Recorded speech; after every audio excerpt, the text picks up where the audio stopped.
তুমি ভেবো না যে আমি এই সিদ্ধান্ত তোমার কথা ভেবে নিয়েছি স্মার্ট মেয়ে। আমি আমার সংসারের মঙ্গলের কথা ভেবেই এই সিদ্ধান্ত নিয়েছি। হরগৌরী বাইস হোটেলের যা লোকসান হয়েছে তার থেকে যদি একটু লাভ হয় সেই জন্যে। আন্টি, সে তুমি যে জন্যই দাও, তুমি যে অনুমতিটা দিয়েছো তাতেই আমি খুব খুশি হয়েছি। ঐশী ডেলিভারি গার্লের কাজ করবে, এটা আমি কিছুতেই মেনে নিতে পারবো না। শেষ অবধি মহেশ্বরীর অভিমান ভেঙেছে।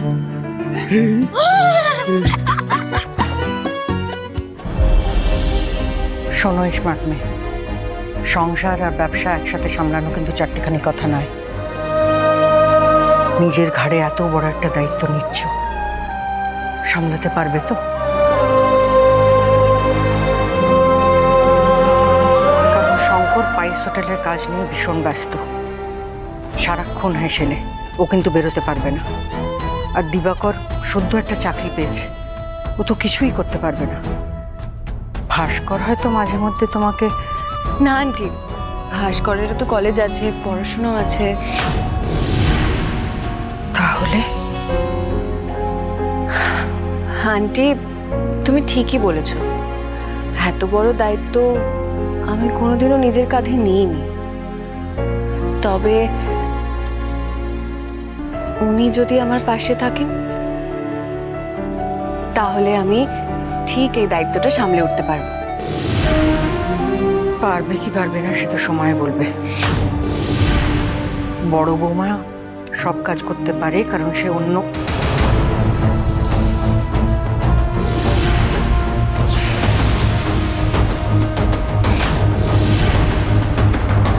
কিছু বলবে বড় বৌমা?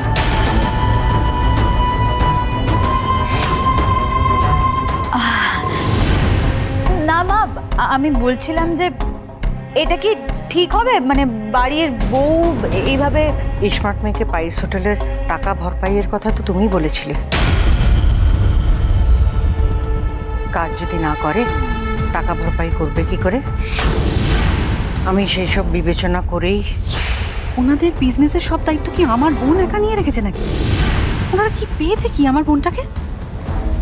না মা, আমি আপনার সিদ্ধান্ত নিয়ে কোনো প্রশ্ন তুলছি না। তবে মেজ বউকে আর ঠাকুরপোকে আমি একটা কথা স্পষ্ট করে বলে দিতে চাই, এমনিতেই আমাদের অনেক টাকার লোকসান হয়েছে। এইসব ঘরে ঘরে বাইস হোটেল করার নামে কোনো বাজে খরচা যাতে না হয়, আমি কিন্তু সেটা হতে দেব না। যা করবে একটু বুঝে শুনে করবে। টাকা লাগবে না বৌমনি, শুধু তোমরা সবাই পাশে থেকো তাহলেই হবে। আমি কিছুতেই তোর এই ডিসিশনটা মেনে নিতে পারবো না ঐশী। তোকে এই বাড়ির শিকল থেকে মুক্তি পেতেই হবে, নাহলে তোর লাইফটা যে শেষ হয়ে যাবে।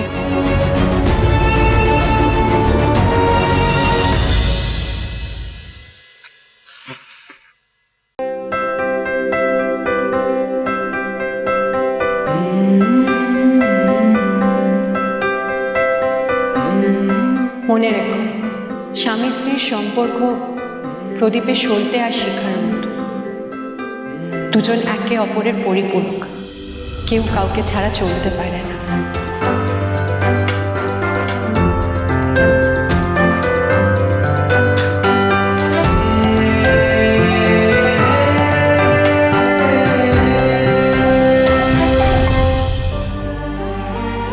নিজের ঘাড়ে এত বড় একটা দায়িত্ব নিচ্ছ, সামলাতে পারবে তো?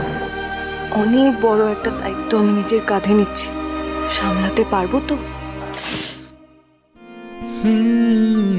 কখনো আলোর মিছিলে দেখেছি তুমিও ছিলে, হঠাৎ এলে কি ভাবছেন? কালকে নতুন দিনের সাথে সাথে একটা নতুন লড়াই শুরু হচ্ছে। পরীক্ষার আগের দিনের মতো ভয় লাগছে। এই লড়াইটা তো আপনার একার নয়, আমাদের। লড়াইয়ে হারা জেতা তো ভাগ্যের হাতে, কিন্তু এইটুকু কথা আমি আপনাকে দিতে পারি, এই লড়াইয়ে সব সময় আমি আপনার পাশে থাকবো। জিতলে একসাথেই জিতবো, হারলে একসাথে হারবো।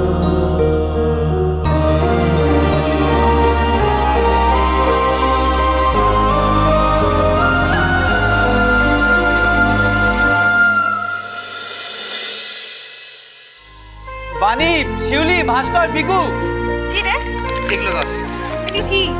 এইগুলো দিয়ে তোমরা তোমাদের মেজ বৌদিকে প্রচারের কাগজ বানাতে সাহায্য করো। অর্ডার এলে আমি রান্নার দিকটা বুঝে নেবো। প্রচারের কাগজ? এই প্রচারের কাগজ দিয়ে কি হবে গো মেজবৌদি? ওমা, এলাকায় যারা অপরিচিত লোকজন আছে তাদেরকে জানাতে হবে না যে হরগৌরী পাইস হোটেলের খাবারের স্বাদ এবার তারা ঘরে বসেই পাবে। মানে? মানে ঘরে বসেই করো অর্ডার, যখন ইচ্ছে হবে হরগৌরী পাইস হোটেল ঠিক পৌঁছে যাবে। পদের বাহার জমবে আহার, রান্না হবে খাঁটি, ঘরে ঘরে পাইস হোটেল হবেই জমজমাটি। আরে বাহ, পুরো মার্কাটারি। ও মেজবৌদি, তাহলে কি লিখবো? ঘরে বসে করো অর্ডার, যখন ইচ্ছে হবে হরগৌরী পাইস হোটেল ঠিক পৌঁছে যাবে। পদের বাহার জমবে আহার, রান্না হবে খাঁটি, ঘরে ঘরে পাইস হোটেল হবেই জমজমাটি।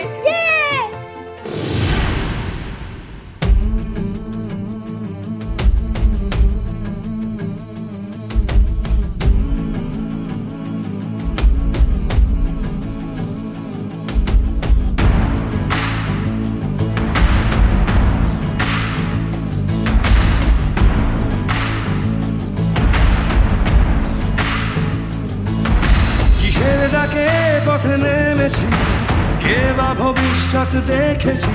কাঁধে কাঁধ মেলাও, হাতে হাত মেলাও, এসো বন্ধু। আসুক বিপদ, আসুক বাধা, সামনে থাক গোলক ধারা। কাঁধে কাঁধ মেলাও, হাতে হাত মেলাও, এসো বন্ধু। আকাশ যতই ভয় দেখা, তুমি থেমো না। সবাই আশা ছেড়ে দিলেও তুমি ছেড়ো না।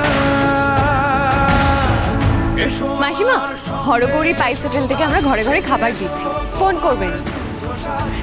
দাদা এই নিন, বলছি আমাদের বাড়ি বাড়ি খাবার দেওয়া হয়, হ্যাঁ ভালো খাবার পাওয়া যায়, বায়না নিয়ে আসবেন তো? এসো বন্ধু সবাই হাত লাগাই, এসো আমার সঙ্গে এসো আজ, সেজে এসো তোমার যুদ্ধ সাজ।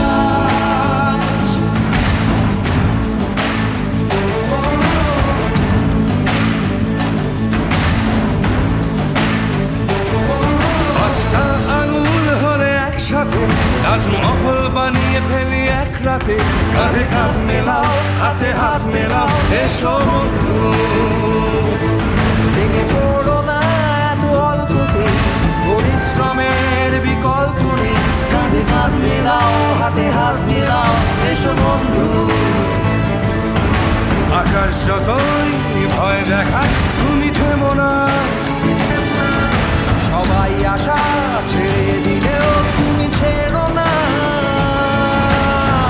এসো আমার সঙ্গে এসো আজ, সেজে এসো তোমার যুদ্ধ সাজ। হাত নেড়ে ডাকছি তোমায় আজ, ফেলে রেখে এসো তোমার সমস্ত কাজ।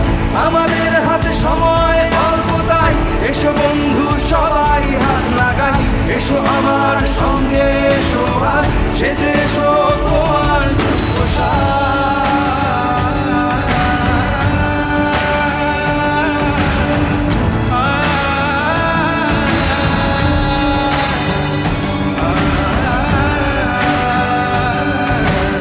দিদি, ওষুধটা নিন।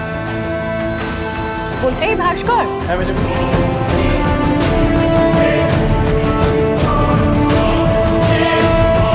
টিফিন ক্যারিয়ারটা কোথায় জানো?